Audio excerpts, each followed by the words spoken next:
Good morning, friends. This is a professional update, a bit of a caution to all the tax filers. Recently, a few days back, the CBDT, along with the Honorable Finance Minister of India, have extended several due dates of filing ITRs, tax audit reports, company filings for the financial year 2020-2021, that is assessment year 2021-22.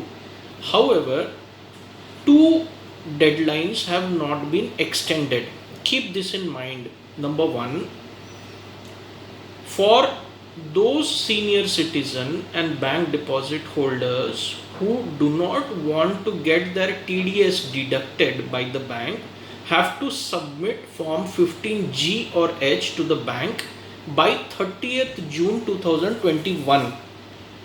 This date has not been extended.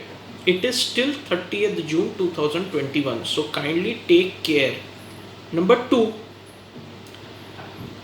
the extension of ITRs beyond July 31 is good, but those having liability of up to 1 lakh can file delayed returns with delayed income tax amount by the extended deadline. But those having liability above 1 lakh rupees have to pay their taxes by 31st July. ITR you can file later on as per the extended deadlines, but the tax payment, if the tax liability is more than 1 lakh, has to be paid by 31st July. This date has not been extended.